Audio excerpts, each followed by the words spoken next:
देख रहा हूं कि हम एक निर्णायक कालखंड में कदम रख रहे हैं।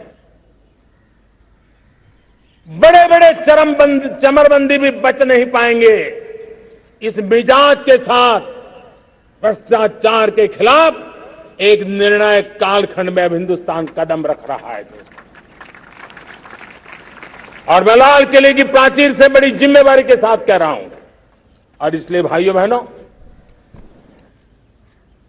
भ्रष्टाचार दीमक की तरह देश को खोखला कर रहा है।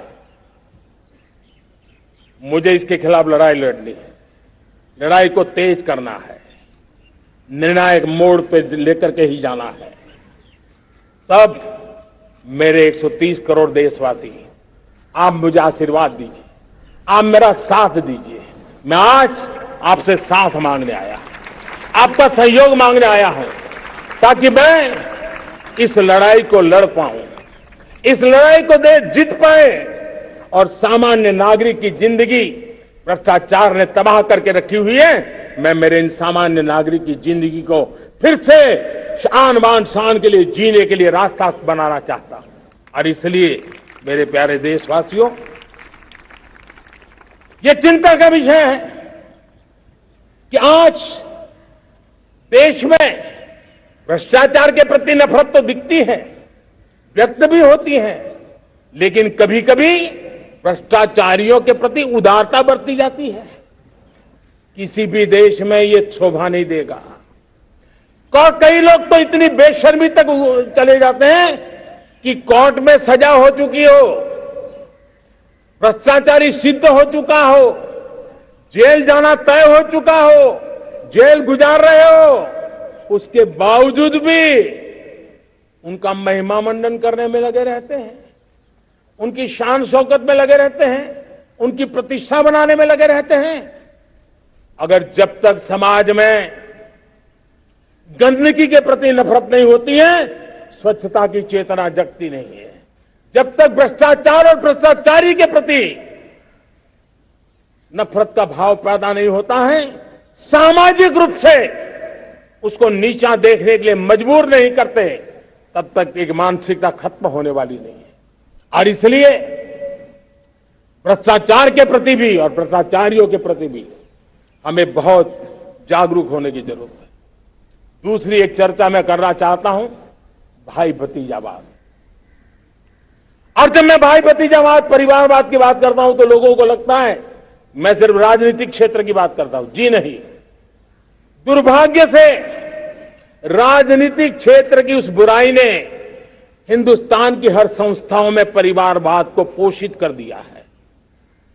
परिवारवाद हमारी अनेक संस्थाओं को अपने में लपेटे हुए है और उसके कारण मेरे देश की टैलेंट को नुकसान होता है, मेरे देश के सामर्थ्य को नुकसान होता है। जिनके पास अवसर की संभावनाएं हैं, वो परिवारवाद, भाई भतीजे के बाद बाहर रह जाता है। भ्रष्टाचार का भी कारण ये भी एक बन जाता है, ताकि उसका कोई भाई भतीजे के कार्य आसरा नहीं है तो लगता है चलो भाई कहीं से खरीद करके जगह बना लूं। इस परिवारवाद से, भाई भतीजावाद से हमें हर संस्थाओं में एक नफरत पैदा करनी पड़ी होगी, जागरूकता पैदा करनी होगी, तब हम हमारी संस्थाओं को बचा पाएंगे। संस्थाओं के उज्जवल भविष्य के लिए बहुत आवश्यक है।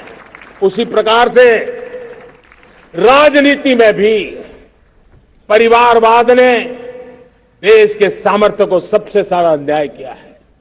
परिवारवादी राजनीति परिवार की भलाई के लिए होती है, उसको देश की भलाई से कोई लेना देना नहीं होता है। और इसलिए लाल किले की प्राचीर से तिरंगे झंडे के आन बान शान के नीचे भारत के संविधान का स्मरण करते हुए मैं देशवासियों को खुले मन से कहना चाहता हूं, आइए हिंदुस्तान के राजनीति के शुद्धिकरण के लिए भी, हिंदुस्तान की सभी संस्थाओं के शुद्धिकरण के लिए भी हमें देश को इस परिवारवादी मानसिकता से मुक्ति दिला करके योग्यता के आधार पर देश को आगे ले जाने की ओर बढ़ना होगा। यह अनिवार्यता है।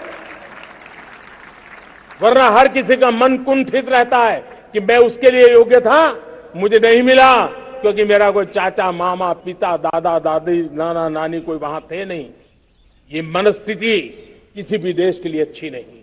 मेरे देश के नौजवानों, मैं आपके उज्जवल भविष्य के लिए, आपके सपनों के लिए, मैं भाई भतीजावाद के खिलाफ लड़ाई में आपका साथ चाहता हूं। परिवारवादी राजनीति के खिलाफ लड़ाई में मैं आपका साथ चाहता हूं। ये संवैधानिक जिम्मेवारी मानता हूं मैं, ये लोकतंत्र की जिम्मेवारी मानता हूं मैं, ये लाल किले के प्राचीर से कही गई बात की ताकत में मानता हूं और इसलिए मैं आज आपका अवसर चाहता हूं। हमने देखा पिछले दिनों खेलों में, ऐसा तो नहीं है कि देश के पास पहले प्रतिभाएं नहीं रही होंगी, ऐसा तो नहीं है कि खेलकूद की दुनिया में हिंदुस्तान के नौजवान, हमारे बेटे बेटियां कुछ कर नहीं सकते, लेकिन सिलेक्शन भाई भतीजेवाद की चैनल से गुजरते थे और उसके कारण वो खेल के मैदान तक, उस देश तक तो पहुंच जाते थे। जीत हार से उन्हें लेना देना नहीं था, लेकिन जब ट्रांसपेरेंसी आई, योग्यता के आधार पर खिलाड़ियों का चयन होने लगा, पूर्ण पारदर्शिता से खेल के मैदान में सामर्थ्य का सम्मान होने लगा, आज देखिए दुनिया में खेल के मैदान में भारत का तिरंगा फहरता है, भारत का राष्ट्रगान गाया जाता है, गर्व होता है और परिवारवाद से मुक्ति होती है, भाई भतीजावाद से मुक्ति होती है, तो ये नतीजे आते हैं। मेरे प्यारे देशवासियों, ये ठीक है, चुनौतियां बहुत हैं। अगर इस देश के सामने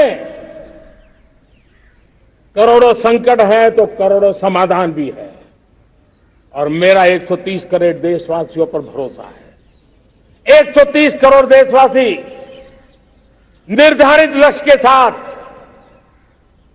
संकल्प के प्रति समर्पण के साथ, जब 130 करोड़